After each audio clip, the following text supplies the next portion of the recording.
बहू, बेटा इधर आओ, तुम्हारी नंद आई है। प्रणाम दीदी। कैसी हैं आप? मुझे क्या हुआ है, मैं तो बिल्कुल ठीक हूँ। अरे नहीं दीदी, जस्ट मैंने कैजुअली पूछा। अच्छा आप बैठो, मैं आपके लिए कुछ खाने के लिए लाती हूँ। मम्मी, मैं अब अपने ससुराल नहीं जाऊंगी। क्यों? क्या हुआ? वो सब मुझे नौकरानी समझते हैं। जब से मेरी शादी हुई है ना, तो मेरी तो पूरी जिंदगी ही खराब हो गई है। दिन रात मैं सास ससुर अपनी नंद की सेवा करती रहती हूँ। वो कॉलेज जाती है, कॉलेज से आती है, फिर मेरे से बोलती है भाभी मुझे ये खाना, मुझे वो खाना। मेरी तो पूरी जिंदगी बर्बाद हो गई मम्मी। बस मैं घर वालों की सेवा ही करती रहती हूँ। अब मैं अपने असली घर में आ गई हूँ और अब मैं यहीं पर रहूंगी। मैं अब कहीं नहीं जाने वाली। हाँ बेटा, ये तुम्हारा ही घर है। जब तक तुम्हारा मन करे तुम यहाँ पर रह सकती हो। कोई दिक्कत नहीं है। ये लो दीदी, आपकी फेवरेट सैंडविच। आपको बहुत पसंद है ना, आपके भाई ने मुझे बताया था। अच्छा दीदी आप इसे खाओ, मैं जाकर के घर का काम कर लेती हूँ। हाँ हाँ, रख दो रख दो, मैं खा लूंगी। मुझे ज्यादा इम्प्रेस करने की कोशिश मत करो ये आप। तो बड़ों से बात करने की तमीज ही भूल गई है। मुझे ही कुछ करना पड़ेगा, बताती हूँ इसे मैं। सुनो बेटा, बहुत दिन हो गए हैं तुम अपने मायके नहीं गई हो। जाओ अपने मायके घूम आओ। पर मम्मी, दीदी भी तो घर आई हैं। फिर मैं उनको छोड़कर कैसे अपने मायके जा सकती हूँ? और आपकी दवाइयाँ भी चल रही हैं। आपकी दवाई का ख्याल कौन रखेगा? अरे बेटा, अब भी तो तुमने बोला ना कि दीदी आई हैं, तो वो मेरा ध्यान रख लेगी। तुम जाओ। ठीक है मम्मी जी, अगर आप बोल रही हैं तो मैं चली जाती हूँ। पर मैं जल्दी आ जाऊंगी। और मम्मी, घर का काम कौन करेगा?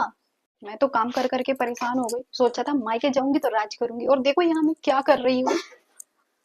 हाँ, नौकरानी बना दिया मैंने तुमको भी यहाँ पर। अरे तुम्हारा घर है तो काम करो ना। काम करने से कोई नौकर थोड़ी ना हो जाता है।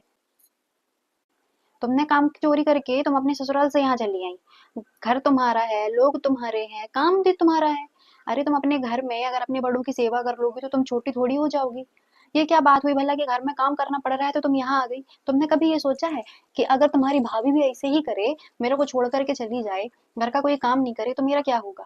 मेरी तो तबीयत भी ठीक नहीं रहती है। चाहे जब मेरे हॉस्पिटल के चक्कर कटते रहते हैं, फिर मेरा क्या होगा? कभी सोचा है इस बारे में? तो बेटा, जैसे आप अपने माँ बाप को देखना चाहती हो ना, बिल्कुल वैसे ही अपने सास ससुर का ध्यान रखो। क्योंकि असली माँ बाप वही है तुम्हारे, जो जिंदगी भर साथ रहेंगे। हमने तुम्हें जन्म दे दिया और तुम्हें ब्याह दिया। बेटा, लड़की का असली घर उसका ससुराल होता है। समझी? ये सीख मेरी माँ ने मुझे दी थी, और यही सीख मैंने तुझे दे करके तेरे घर भेजा था, लेकिन तू भूल कर यहाँ आ गई। आज मैं फिर से तेरे को ये सारी चीजें याद दिला रही हूँ। तो इस बात को गांठ बांध लो। और बेटा, अपने ससुराल में सभी के साथ प्यार से रहो, क्योंकि वही तुम्हारे अपने हैं। हाँ मम्मी, आप सही बोल रहे हो। मैं सच में बहुत गलत हूँ। आखिर मेरा घर वही है। शादी के बाद एक लड़की का घर उसका ससुराल ही होता है, और ये सीख मैं भूल गई थी। मम्मी, मुझे जो आपने सीख दी है ना, अब मैं उसे हमेशा याद रखूंगी। मेरे से बहुत बड़ी गलती हो गई। अब मैं जाऊंगी अपने घर में, सभी की सेवा करूंगी। सास ससुर ननद, मेरे पति, वो सच में बहुत अच्छे हैं। बस मेरे से ही काम किया नहीं जा रहा था मम्मी, तो मैं यहाँ पर आ गई। और मम्मी, जाते जाते मैं भाभी से सॉरी कहना चाहती थी, लेकिन वो तो मायके चली गई हैं। तो आप प्लीज मेरी तरफ से उनको सॉरी बोल दीजिएगा। अब मैं जाती हूँ, अपने कपड़े पैक करती हूँ और अपने घर जाती हूँ माँ। क्योंकि कहते हैं ना कि शादी के बाद लड़की का असली घर उसका ससुराल ही होता है। तो अब मैं अपने घर जाती हूँ।